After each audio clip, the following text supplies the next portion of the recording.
আমাকে আসন্ন রমজান উপলক্ষে একটি প্রাথমিক দার্স দেওয়ার জন্য বলা হয়েছে। বলা বাহুল্য যে আমরা সবাই রমজান আসছে এটা নিয়ে বেশ উৎফুল্ল, এবং আমি দোয়া করি যে আল্লাহ আমাদেরকে আবার এই মাসটি প্রত্যক্ষ করার সৌভাগ্য দান করুন, এবং এই মাসের আগে এবং মাস চলাকালীন সকল ইবাদত যেন আল্লাহ কবুল করে নেন। এবং আরো দোয়া করি যে আমাদের সবাই এবং আমাদের পরিবারের সকলে যেন এই বছরের লাইলাতুল কদরটা পাই ইনশাআল্লাহ। আমি আজকে আপনাদের সাথে কোরআনে কিভাবে রমজান নিয়ে আলোচনা করেছে তা আলোকপাত করতে চাই। বিশেষত এই আয়াতের মাঝে যত রত্ন লুকিয়ে আছে, আল্লাহর তরফ থেকে যে এই আয়াত কত উপহার দেওয়া হয়েছে তা গণনা করে শেষ করা যাবে না। আমি আপনাদের সাথে কিছু শেয়ার করতে চাই ইনশাআল্লাহ। কেন?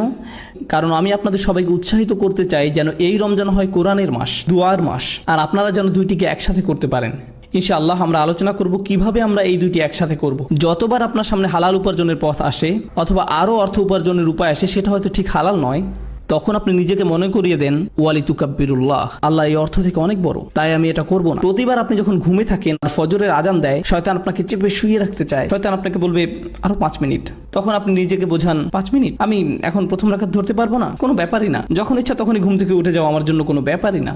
এরপরে যে জিনিসটা আপনি জানেন সেটা হলো সকাল 10টা। যখন এরকম হয় তখন আপনি বলুন ওয়ালি তুকাব্বিরুল্লাহ, আল্লাহ আমার থেকে বড়, আমার ঘুমের থেকেও আল্লাহ বড়। এটার অর্থ এটাই, আল্লাহকে সবচেয়ে বেশি প্রায়োরিটি দেওয়া। আমার নিজের আকাঙ্ক্ষা, আমার নিজের সালা, আমার নিজের অলসতা, নিজের লালসা, নিজের ক্ষুধা, লোভ, এগুলো থেকেও আল্লাহকে বেশি প্রায়োরিটি দেওয়া জীবনে। এটাই হচ্ছে রমজানের ট্রেনিং। ওয়ালি তুকাব্বিরুল্লাহ আলা মা হাদাকুম ওয়া লাআল্লাকুম তাশকুরুন। আর আয়াতটি শেষ হলো এইভাবে যেন আমরা কৃতজ্ঞ হতে পারি। প্রশ্ন হলো কিসের জন্য কৃতজ্ঞ? আয়াত শুরু হয়েছে রমজান মাস, আর এই মাসেই কোরআন নাজিল হয়েছে, অর্থাৎ প্রথমে যে নিয়ামতের জন্য আমরা আল্লাহর কাছে কৃতজ্ঞ থাকবো সেটা কি? কোরআন। যেন আপনি কোরআনকে সত্যিকারের কদর করতে পারেন। এই দেখে ধরুন আমি আপনার বাসায় গেলাম আর আপনাকে একটা উপহার দিলাম, এই দেখো আমি এটা তোমার জন্য কিনেছি। আমি হয়তো আপনার জন্য ছোট একটা ক্রিস্টালের জিনিস কিনেছি। পাকিস্তানিরা আবার ক্রিস্টালের জিনিস খুব পছন্দ করে। আপনি বললেন বাহ, এটা তো খুব সুন্দর, ধন্যবাদ, তারপর দূরে ছুঁড়ে ফেলে দিলেন। এটা কি অপমানজনক নয়? আমি আপনাকে একটা উপহার দিলাম আর আপনি কি করলেন? আমার সামনেই ধন্যবাদ দিয়ে সেটা ছুঁড়ে ফেলে দিলেন। অথবা ধরুন আমি বললাম হেই, আমি তোমার জন্য একটা বই কিনেছি, মনে হয় তুমি পছন্দ করবে। আপনি এক টুকরো কাপড় নিলেন এবং সেটাকে পেঁচিয়ে একেবারে ফ্রিজের উপরে তুলে রাখলেন। আমি এইভাবে রাখার জন্য আপনাকে বইটি দেইনি। কেন দিলাম বইটি আপনাকে? যেন আপনি এটা পড়তে পারেন। আপনি এই উপহারের জন্য সন্তুষ্ট নন, বুঝলেন? আল্লাহ বলছেন যেন তোমরা কৃতজ্ঞ হতে পারো, যেন আপনি এমনভাবে কোরআন কদর করতে পারেন যেমন আপনি আগে করেননি। রমজান যখন শেষ হয়ে যাবে তখন মনে হবে আপনি কোরআনের সাথে একটা নতুন সম্পর্ক গড়লেন। আপনি এটাকে কখনোই আর সরিয়ে রাখতে পারবেন না। সব সময় মনে হবে এর থেকে আরো কিছু জানতে হবে। আল্লাহ আমাদেরকে তার সাথে যোগাযোগের একটা সরাসরি লিঙ্ক দিয়েছেন। অন্য কোনো ধর্মে সেটা নেই, অন্য কোনো ধর্মে নেই। সালাতে আমরা যেটা অনুভব করি সেটা হচ্ছে আল্লাহর সাথে সরাসরি যোগাযোগ। আক্ষরিক অর্থেও সালাতের অর্থ হচ্ছে যোগাযোগ, আক্ষরিক ভাবেও এটা যোগাযোগই বোঝায়। আর আল্লাহর যে কালাম আমরা সালাতে পড়ি তা দিয়ে হয় আমাদের সেই যোগাযোগ। এটা হচ্ছে আসমান থেকে জমিনে আল্লাহর প্রসারিত একটি দড়ি। আপনি সব সময় চাইবেন আরো বেশি পড়তে। কোরআনের সাথে আপনার যোগাযোগ যত বেশি হবে, আল্লাহর সাথে আপনার যোগাযোগ তত ভালো হবে। কোরআনের সাথে আপনার যোগাযোগ যত কম হবে, আল্লাহর থেকে আপনি তত দূরে সরবেন। এটা একটা প্রতিষ্ঠিত সত্য। আমাদের পুরো জীবনের একটা লক্ষ্য থাকতে হবে যে আমরা যেন এই বইয়ের আরো কাছে যেতে পারি। আর কেউ কখনোই বলতে পারে না যে তার কোরআনের কাছাকাছি, কেউ না। এটা এমন একটি সমুদ্র যা শেষ হবার নয়। আমি বলতে পারবো না আলহামদুলিল্লাহ এই লেকচার আপনাদের জন্য, আমার জন্য নয়। আসলে আগে আমার নিজের জন্যই, তারপরে আপনাদের জন্য বলছি আমি। কারণ আপনি যত গভীরে যাবেন যে আমি তো কিছুই জানি না, আমার আরো দরকার, আরো। এখন আসছে দুয়ার আয়াতটি, সুবহানাল্লাহ। এর প্রত্যেকটি শব্দ প্রথমে শুরু করি ইদা দিয়ে। ওয়া ইদা সাআলাকা ইবাদি আন্নি, অর্থাৎ ইদা দিয়ে শুরু হয়েছে। ইদা অনুবাদ করা হয় যখন। আরবি এবং ইংলিশ দুইটাতেই একটা পার্থক্য আছে, যখন এবং যদির মাঝে। আমি চাই যে আপনারা যখন এবং যদির পার্থক্যটা বুঝুন। যদি এর আরবি হচ্ছে ইন। আল্লাহ বলেননি যে যদি আমার বান্দা আপনাকে জিজ্ঞেস করে আমার ব্যাপারে, বরং বলেছেন যখন জিজ্ঞেস করে। ধরুন একজন মায়ের কথা যার ছেলে আর্মিতে গেছে এবং সে যুদ্ধও গেছে, অনেক দিন মায়ের সাথে কোনো যোগাযোগ নেই, কোনো কল বা ইমেইল কিছুই না। মায়ের তো অবশ্যই ছেলের কথা মনে পড়বেই। মা কি বলবে? যখন আমার ছেলে আসবে তখন আমি খুশি হব? নাকি বলবে যদি আমার ছেলে আসে আমি খুশি হব? সে বলবে যখন আমার ছেলে আসবে তখন আমি খুশি হব। বলেন যখন। আপনি তখন যদি বলেন না, বলবে না যে যদি ছেলে আসে তাহলে আমি খুশি হব। কারণ সে যদি বলে যে যদি আমার ছেলে আসে তাহলে আমি খুশি হব, এর অর্থ সে এটা মেনেই নিয়েছে যে তার ছেলে মরে যাবে। কিন্তু যদি বলে যখন, তার মানে সে আশা করছে যে সে ফেরত আসবে। যখন আপনি কাউকে হারিয়ে ফেলেন আর আপনি চান যে তারা ফিরে আসুক, আপনার অন্তর এটা মেনেই নিতে পারবে না যে সে আসবে না। আপনি তখন যদি বলেন না, বলেন যখন। আল্লাহ বলছেন যখন আমার দাস তোমাকে জিজ্ঞেস করবে। উনি বলেননি যদি আমার দাস তোমাকে জিজ্ঞেস করে। কেন? কারণ আল্লাহ আশা করছেন যে আমরা এই ব্যাপারে জিজ্ঞেস করব। উনি অপেক্ষা করছেন আমাদের ডাকের জন্য। এটা অনেকটা এমন যে আল্লাহ অপেক্ষা করছেন কখন আমরা চাইবো। সুবহানাল্লাহ। যখন, এই একটি শব্দের মাঝে আছে বিশ্বাস, আশা, ভালোবাসা, সবকিছু। আল্লাহ যদি এমন ভাবে বলতেন যে আল্লাহ মানুষকে পরোয়াই করেন না, তারা চাক বা না চাক তাতে তার কি। এবার আসি সাআলা শব্দটি নিয়ে। এটা অতীতকাল। ইদা ইয়াসআলুও বলা যেতে পারে, যেটা দিয়ে বর্তমান কাল বোঝায়। ইদা অতীতকাল এবং বর্তমান কাল এই দুই ক্রিয়ার সাথেই ব্যবহার হয়। যখন বর্তমান কালের সাথে ব্যবহার হয় তার মানে বারবার বোঝায়। মানে যদি বোঝানো হতো আমার দাস যখন আমার সম্পর্কে বারবার জিজ্ঞেস করে তখন হতো ইদা ইয়াসআলুকা। আয়াতে বলা হয়েছে ইদা সাআলাকা। এটা অতীতকালের ক্রিয়া, শুধু কোনো কিছু একবার হয়েছে সেটাই বোঝায়। এর মানে আল্লাহ বোঝাচ্ছেন আমি আমার দাসের জন্য অপেক্ষা করছি, সে যদি একবারও আমার কাছে চায়। আমি অনেকবারের জন্য না, তার একবার ডাকের জন্যই অপেক্ষা করছি।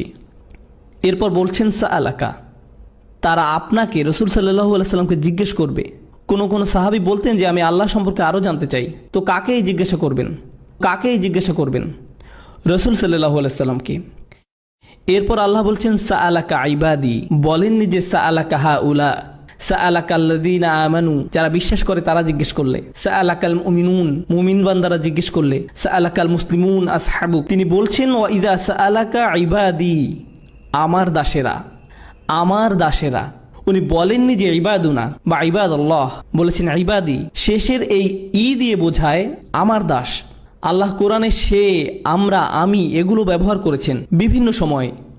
আমি, কখনো উনি আমি ব্যবহার করেন, কখন উনি আমি ব্যবহার করেন যখন হয় উনি বেশি ভালোবাসা দেখান অথবা বেশি রাগ প্রকাশ করেন। শুধু এই দুই প্রেক্ষাপটে আপনি যদি কোরআনের একটি আয়াত পড়েন যাতে আমি ব্যবহার করেছে, সেক্ষেত্রে দেখবেন হয় আল্লাহ অসম্ভব ভালোবাসা দেখিয়েছেন অথবা প্রচণ্ড রাগ দেখিয়েছেন। সাধারণ কোনো ক্ষেত্রে সেরকম হয়নি। এটা হচ্ছে এমন আয়াত যাতে অসম্ভব ভালোবাসা দেখিয়েছেন। তাই উনি বলছেন ইবাদি, ইবাদুনা বলেননি, আমার দাস বলেছেন। আমরা অনেক সময় আমাদের কাছের কেউ দূরে থাকলেও বলি আমার ভাই, আমার বোন, আমার বাবা, আমার মা। এর মানে এই না যে আপনি ওদের মালিক। এ দিয়ে তাদের প্রতি আপনার ভালোবাসাটার প্রকাশ পায়। যখন আপনি কারোর জন্য ব্যবহার করেন এক্ষেত্রে তারা হচ্ছে আল্লাহর দাস। এমন হতে পারে এরা হয়তো আল্লাহর ইবাদতই করেনি। এখন তারা কার কাছে জিজ্ঞেস করেছিল? দেখি আপনাদের মনোযোগ কেমন আছে। তারা কি আল্লাহর কাছে সরাসরি জিজ্ঞেস করেছিল নাকি রাসূলুল্লাহ সাল্লাল্লাহু আলাইহি সাল্লামের কাছে জিজ্ঞেস করেছিল? তারা রাসূল সাল্লাল্লাহু আলাইহি সাল্লামের কাছে জিজ্ঞেস করেছিল। এখন আমি অর্থটা আবার বলি, যখন তারা আমার সম্পর্কে জিজ্ঞেস করে তাহলে তাদেরকে বলো আমি নিকটে। আয়াতে কিন্তু বলা হয়নি তাদেরকে বলো, আয়াতে বলেছে ফাইন্নী করিব। যখন তারা আমার সম্পর্কে জিজ্ঞাসা করে তখন আমি একদম কাছে, তখন আমি একদম কাছে। কোন জিনিসটা বলা হয়নি? তাদেরকে বলো ফাকুল্লাহুম ইন্নী করিব। কিন্তু এখানে কোনো ফাকুল্লাহুম নেই। কেন? লোকজন রাসূলুল্লাহ সাল্লাল্লাহু আলাইহি সাল্লামের কাছে জিজ্ঞেস করতে এসেছিল। হয় না আমাদের সময় লোকজন আলেমদের কাছে গিয়ে জিজ্ঞেস করে আল্লাহ কি আমার দোয়া শুনবে? আমার অনেক ভুল হয়, আমার অনেক নামাজ বাদ গেছে, আল্লাহ কি তারপরও আমার দোয়া শুনবে? আল্লাহ কি আমাকে জাহান্নামে নিক্ষেপ করবে? এগুলো মানুষ আলেমদেরকে জিজ্ঞেস করে। আর এই ক্ষেত্রে সাহাবীরা রাসূলুল্লাহ সাল্লাল্লাহু আলাইহি সাল্লামকে জিজ্ঞেস করেছিলেন। আল্লাহ নিজেই সরাসরি উত্তর দিলেন। উনি রাসূলুল্লাহ সাল্লাল্লাহু আলাইহি সাল্লামকে দিয়ে নয়, বরং উনি আপনার সাথে, আমার সাথে সরাসরি কথা বলা শুরু করলেন। আমি এত কাছে যে আমি তোমার সাথে কথা বলছি। আমি এমনকি রাসূল সাল্লাল্লাহু আলাইহি সাল্লামকেও বলছি না যে তোমার সাথে কথা বলতে, আমি সরাসরি তোমার সাথে কথা বলবো। এখানেই কোরআনের সৌন্দর্য। লোকজন রাসূলুল্লাহ সাল্লাল্লাহু আলাইহি সাল্লামের কাছে জিজ্ঞাসা করতে আসলো, আর আল্লাহ বলেননি যে আপনি ওদেরকে গিয়ে বলুন, বরং উনি ঠিক করলেন যে উনি নিজেই বলবেন আমি খুব কাছে। তুমি আমাকে বিশ্বাস করো না কেন? আমি বললাম তুমি বিশ্বাস করো না? বললাম ইন্নি শব্দটার কারণে। ইন্নি মানে বাংলায় অবশ্যই, কোনো কিছু নিঃসন্দেহে বোঝাতে ইন্নি শব্দ ব্যবহার হয়। তাই কেউ যদি কোনো ব্যাপারে সন্দেহ পোষণ করে তখন ইন্না ব্যবহার করা হয়। এখানে আল্লাহ বলছেন কখনোই আমি কাছে নেই এই সন্দেহও করো না। কেন তুমি সন্দেহ করছো যে আমি কাছে নেই? কেন তুমি ভাবছো যে আমি তোমার থেকে দূরে সরে যাব? তুমি আমার থেকে দূরে সরে গেছো, আমি না, তুমি সরেছো। তুমি আমার অবাধ্য হয়েছো, তুমি আমাকে ভালোবাসা বন্ধ করেছো। আমি কখনো তোমাকে ভালোবাসা বন্ধ করিনি। তুমি দূরে সরেছো, আমি সব সময় কাছে ছিলাম। আবার করিব শব্দটাও, করিব হচ্ছে ইসমে সিফা, যার অর্থ আমি সব সময় আছি। পুরো বাক্যটা দ্বারা অবশ্যই আমি সব সময় আছি, কাছেই। আমার দাস এটা জানুক। আরেকটা ব্যাপার হচ্ছে আর কতগুলো নাম আছে? অন্তত 99টা। কত সুন্দর সুন্দর নাম আল্লাহর। তাই যখন মানুষ জিজ্ঞেস করলো আল্লাহ সম্পর্কে, তখন তাদেরকে আল্লাহর কোন নামটা বলা সবচেয়ে বেশি জরুরি? ওনার কোন গুণটা? যে উনি একদম কাছেই। কেন? কারণ যখন উনি কাছে আছেন আমাদের জন্য ওনার সাথে কথা বলা সহজ হয়। কেউ যখন দূরে থাকে তখন আমরা তার সাথে কথা বলি না, আর কেউ যখন কাছে থাকে আপনি তার সাথে কথা বলতে পারেন। যখন কেউ কাছে থাকে আপনি তাকে সম্মান করেন। বোঝা গেল? আচ্ছা, এখানের কয়জন বাচ্চা স্কুলে আছে? আচ্ছা যাই হোক, যদি আপনি স্কুলে থাকেন আর টিচার ক্লাসরুমের বাইরে দিয়ে হেঁটে যায়, তখন কি আপনার আচরণে কোনো পরিবর্তন আসে? নাকি আসে না? মিথ্যা বলবেন না, আপনি এখন মসজিদে আছেন, বাইরে গিয়ে মিথ্যা বলুন। না না, আমি জাস্ট মজা করলাম। যখন টিচার আপনার কাছে থাকে আপনার ব্যবহার একরকম। ধরুন আপনি একটা পরীক্ষা দিচ্ছেন, টিচার হেঁটে বেড়াচ্ছে, আপনি কি আপনার পরীক্ষার খাতা একটু ঢেকে ফেলেন না? এমনকি ছায়া দেখলেও কেঁপে ওঠেন। বিশেষত উনি যদি আপনার টেবিলে হাত রাখে আর আপনার খাতার দিকে তাকিয়ে একটু মালাকুল মাউত। আমি আমার স্টুডেন্টদের সাথে এরকম করি, কারণ আমি তাদেরকে মানসিকভাবে টর্চার করতে পছন্দ করি। এটাই টিচিংয়ের সবচেয়ে বড় মজা। আপনি তাদেরকে নিয়ে খেলতে পারেন। আল্লাহ বলছেন, যদি আমার দাস আমার সম্পর্কে জানতে চায় তাহলে বলুন আমি একদমই কাছে আছি। কেউ যখন কাছে থাকে, আপনি যখন আশেপাশে পুলিশ অফিসার দেখেন, আপনি অন্যরকম আচরণ করেন। আপনি যখন দেখেন আপনার বস পাশে আছে, যখন জানেন টিচার কাছে আছে, আপনি ভিন্ন আচরণ করেন। যখন আপনি দেখেন আপনার মা পাশে আছে, বন্ধুদের সাথে ভিন্নভাবে কথা বলেন। যখন সে অন্য রুমে যায়, তখন হয়তো আপনি আপনার বন্ধুর মুখে ঘুষি মেরে দেন। এই ধরনের কিছু করেন। যখন আপনি অনুধাবন করবেন যে আল্লাহ নিকটে, তখন আপনি সব সময়ের জন্য একদম ভিন্ন মানুষ হয়ে যাবেন, কারণ উনি সব সময় কাছে। এখন উনি যদি সবচেয়ে কাছেই হন, এরপর উনি কি বলছেন? উজিবু। উজিবু আরবিতে আজাবা মানে উত্তর দেওয়া। এছাড়াও আরেকটা শব্দ আছে ইস্তেজাবা। কোরআনের অন্য এক জায়গায় আল্লাহ বলছেন ফাস্তাজাবা লাহুম রব্বুহুম। তিনি আজাবা লাহুম বলেননি, তিনি বলেছেন ফাস্তাজাবা লাহুম। তাদের প্রভু তাদের ডাকে সাড়া দেন। দেখা যাচ্ছে দুইটা শব্দ আছে আরবিতে, আজাবা আর ইস্তেজাবা। আজাবা আর ইস্তেজাবা। আজাবা দিয়ে বোঝায় যেটা সাথে সাথে হবে। যখন আপনি কোনো দেরি করা ছাড়াই কাউকে জবাব দেন, সেটাকে বলা হয় ইজাবা। আর যখন আপনি সময় নিয়ে জবাব দেন, সেটাকে বলা হয় ইস্তেজাবা। আল্লাহ বলছেন উজিবু, এর মানে উনি কিভাবে দোয়ার উত্তর দেন? সাথে সাথে, কারণ উনি সব সময় কাছে। কেউ কেউ দোয়া করে আর বলে কখন আল্লাহ জবাব দিবেন, কখন আল্লাহ সাহায্য আসবে, আমি অসুস্থ, কখন আল্লাহ আমাকে সুস্থ করবেন, আমি চাকরি পাচ্ছি না, কখন আল্লাহ চাকরি দিবেন, আমার বিয়ে হচ্ছে না, কখন আল্লাহ আমার বিয়ে দিবেন, আমার মা একের পর এক বিয়ের প্রস্তাব নাকচ করছেন, কখন আল্লাহ তার অন্তরটা পরিবর্তন করবেন, এর নাক লম্বা, তার চোখ বেশি ছড়ানো, এ জানে না কিভাবে ঠিকমতো চা বানাতে হয়, এসব করে আমার বিয়ে হচ্ছে না, আমার মা সব নষ্ট করে দিচ্ছে, ইয়া আল্লাহ কেন আমার মা এরকম। আর আল্লাহ কি বলছেন? তিনি কখন সেটার জবাব দিবেন? সাথে সাথে। ও আরেকটা কথা, এগুলো সব রমজানের আয়াত, তাই না? তাই আপনি যদি সত্যি সত্যি চান আল্লাহ সাথে সাথে আপনার দোয়ার জবাব দিবেন রমজানে, আর আপনি যদি চান যে আল্লাহ আপনার কাছে আসবেন, তাহলে আগে নিজে আল্লাহর কাছাকাছি হন, বেশি বেশি কোরআন পড়ুন আর তারপর দোয়া করুন। কোরআন পড়ুন আর দোয়া করুন। রমজানে আপনার এরকমটাই করা উচিত। যখন আপনি বেশি বেশি দোয়া করা শুরু করবেন, তখন রমজান মাসটা উপভোগ করা শুরু করবেন। রমজানের আনন্দটাই হচ্ছে দোয়ার মাঝে। অর্থাৎ উনি বলছেন উজিবু, আমি জবাব। তারপর উনি বলছেন দাওয়াতা দাঈ। কি শক্তিশালী শব্দ চয়ন। পূর্বে বলেছিলাম কোরআন মজিদে আমি কখন ব্যবহার করা হয়, মনে আছে? অনেক বেশি ভালোবাসা এবং অনেক বেশি রাগ প্রকাশ করার সময়। এখানে কোনটা? অনেক বেশি ভালোবাসা। এখন কার দেওয়ার জবাব দেওয়া হয়? আপনি ভাবতে পারেন যে অনেক বেশি দোয়া করে তার। আমি বছরে একবার দুইবার দোয়া করি। যখন আপনার পরীক্ষা থাকে তখন দোয়া করেন ইয়া আল্লাহ আমার পরীক্ষা, আমিন। এখন কার দোয়ার জবাব দেওয়া হয়? অথবা গাড়ি চালানোর সময় লাল বাতি অতিক্রম করে গেলেন আর বিশাল জরিমানা দিতে যাচ্ছেন, তখন দোয়া করেন এই বলে ইয়া আল্লাহ ক্যামেরা এবং লাইসেন্স প্লেটের মাঝে কভার সৃষ্টি করে দাও, আমি যেন অথরিটি থেকে কোনো মেসেজ না পাই, ইয়া আল্লাহ। তখন আপনার আল্লাহকে স্মরণ হয়। কেউ যদি অনেকবার দোয়া করে তাহলে দোয়া শব্দটি ব্যবহার হয়, কিন্তু কেউ যদি শুধু একবার দোয়া করে সেটা প্রকাশ করতে ব্যবহার করা হয় দাওয়াতুন। দাওয়াত শব্দটি শেষে তা মারবুতা নির্দেশ করে যে এটা একমাত্র একবার ঘটে। যেমন দরাবায়ের অর্থ হলো প্রহার করা, কিন্তু দরাবাত মানে একবার প্রহার করা। আকালা মানে খাবার, কিন্তু আকালাত অর্থ একবারের খাবার। তা মারবুতা এটাকে একবারের জন্য বানিয়ে দেয়। আল্লাহ বলছেন দাওয়াত দাঈ, প্রার্থনাকারীর একবারের প্রার্থনাতেও আমি সাড়া। লোকটি মাত্র একবারই দোয়া করলো। আল্লাহ বললেন না যে সারা বছর কোথায় ছিলে, তুমি জীবনে কখনো সালাত করনি, মাত্র একবার দোয়া করলে। ফাইন করিব, ভুলে যাও যে তোমার ডাকে সাড়া দিব। আপনি যদি কোনো অফিসের কর্মচারী হন আর বছরে মাত্র একবার অফিসের নিজের চেহারা দেখালেন, আপনার চাকরি থাকবে না। বলবে কে আপনি? আমি এখানে চাকরি করি। কখন?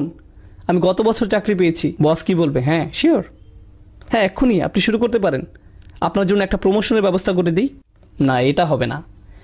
দাওয়াত শব্দের মাধ্যমে আল্লাহ বলছেন যে জীবনে একবার দোয়া করা ব্যক্তির জন্য তিনি সাড়া দিবেন। নিজেকে এটা বলে বোঝাবেন না যে আমার তো দাড়ি নেই, নিজেকে এটা বলে বোঝাবেন না যে আমার তো দাড়ি নেই, আল্লাহ আমার ডাকে সাড়া দিবেন না। কেবল গোফ রয়েছে, আল্লাহ আমার দোয়া কবুল করবেন না। রমজানে মুভি দেখতে পারবো না, তাই আগে থেকে 3টা মুভি দেখে ফেলেছি, এখন আমি দোয়া করব। আল্লাহ তারপরও সাড়া দিবেন আপনার ডাকে। এটা শুনে আবার কেউ মুভি দেখতে যাবেন না। কখনো মনে করবেন না যে আল্লাহ আপনার দোয়ায় সাড়া দিবেন না।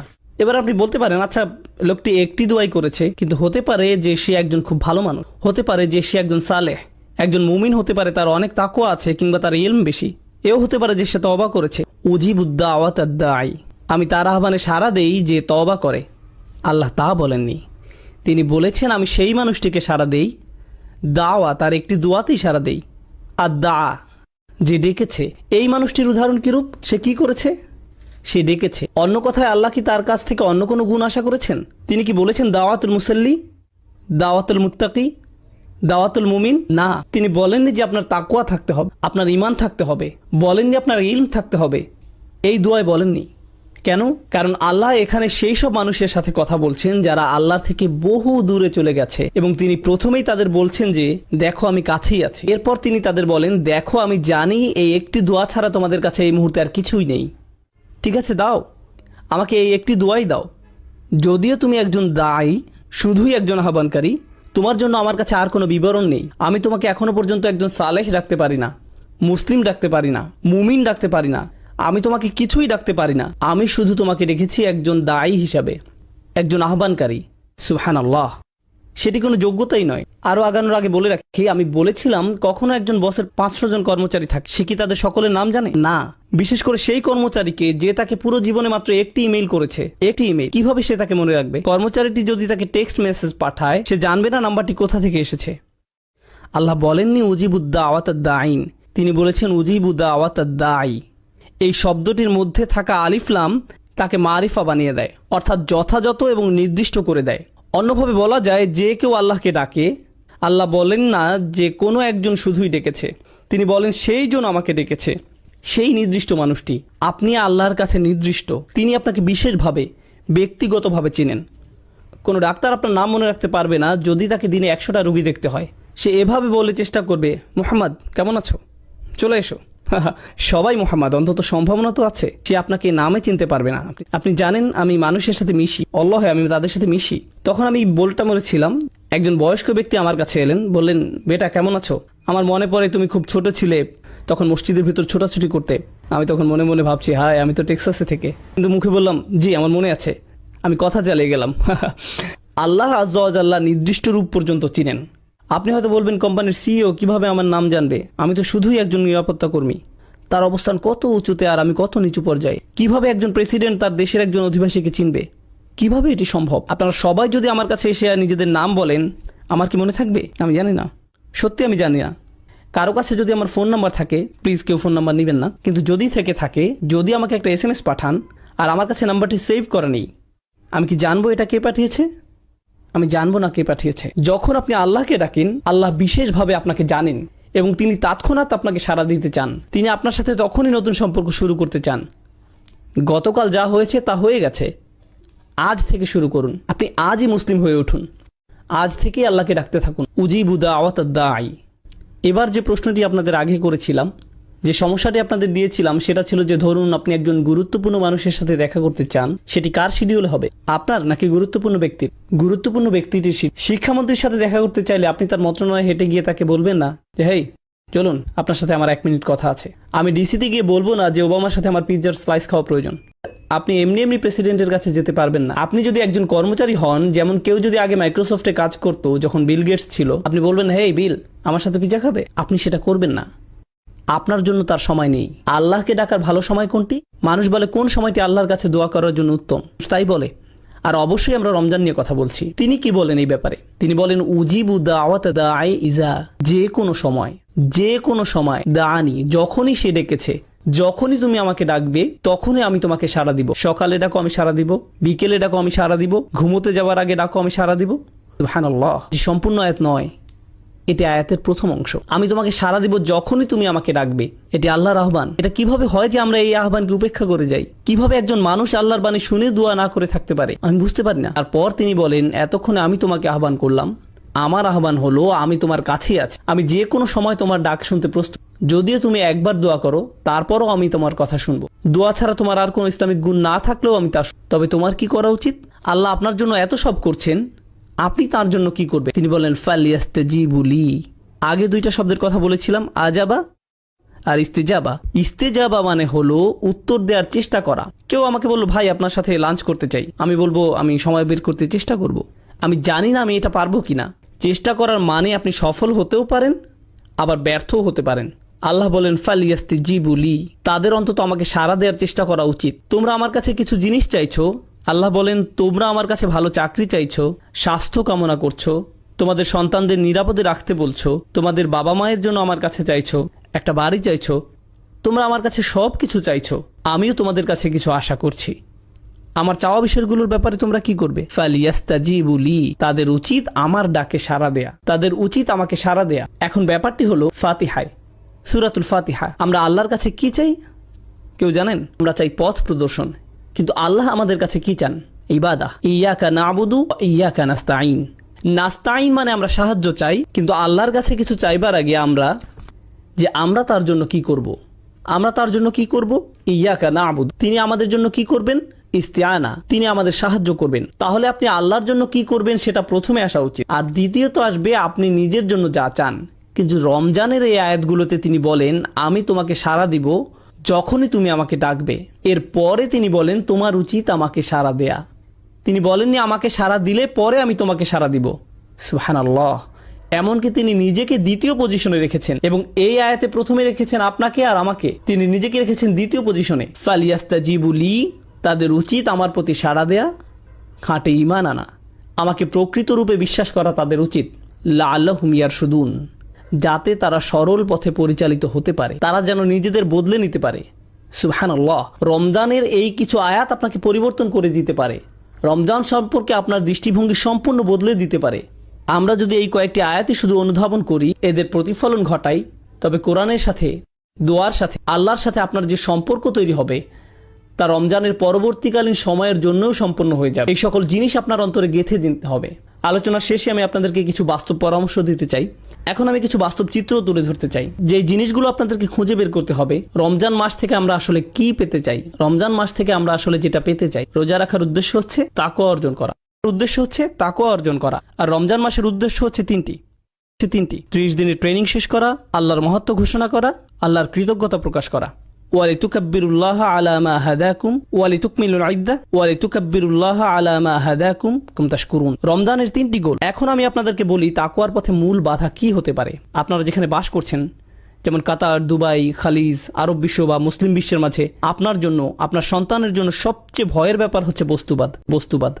এটাই সবচেয়ে বড় ভয়। আপনি আর আপনার সন্তান গাড়ি বলতে অজ্ঞান, ব্র্যান্ডের কাপড়, ব্র্যান্ডের ফোন, ইলেকট্রনিক পণ্য, নতুন মুভি, নতুন নামানো গান, মার্কেটে ঘুরে বেড়ানো, এইসব জিনিস নিয়ে আপনি ডুবে আছেন। আপনার পুরো জীবনের অর্থই এগুলো, আর কিছু নয়। আর এটাই দুঃখজনক, কারণ আল্লাহ সাক্ষী, এই উম্মার তরুণরা হচ্ছে সবচেয়ে সম্ভাবনাময়। যখন এই উম্মার তরুণরা কোরআনকে অন্তরে ধারণ করবে, তারা দুনিয়া পাল্টে দিতে পারবে। সত্যি দুনিয়াটা তখন অসম্ভব সুন্দর একটা জায়গা হবে, যদি শুধু এই উম্মার তরুণরা জাগতে পারে। কিন্তু উম্মার তরুণ প্রজন্ম iPhone 5, Samsung Galaxy, iPad, Facebook নিয়েই বুঁদ হয়ে আছে।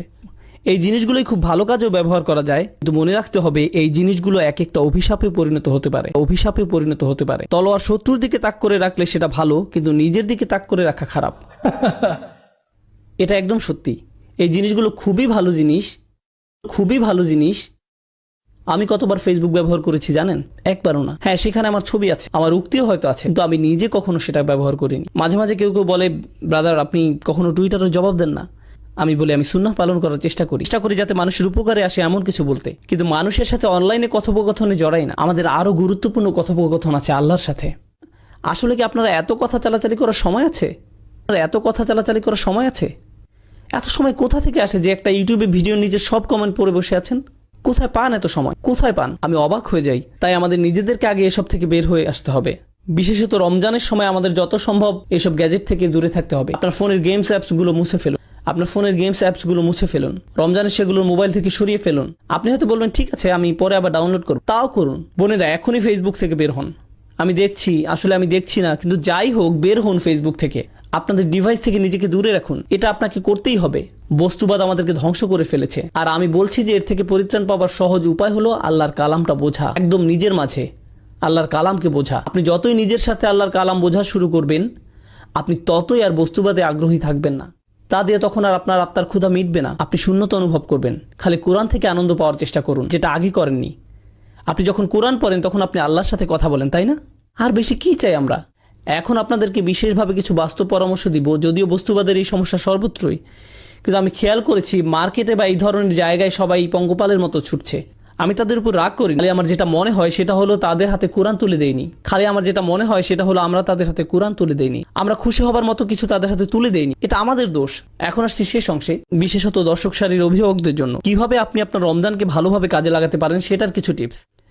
এখানে উপস্থিত সকলের রমজান নিয়ে কিছু লক্ষ্য থাকা দরকার। আমার পরামর্শ হলো আপনি কিছু ছোট সূরা মুখস্থ করতে পারেন। ছোট সূরা বলতে বোঝাচ্ছি 1-1.5 পাতার সূরা, কয়েকটি, যদি পারেন 4টি অথবা 2 থেকে 4টির মতো। এবং আপনি একা না, আপনি আপনার পরিবার সহ এটি করুন।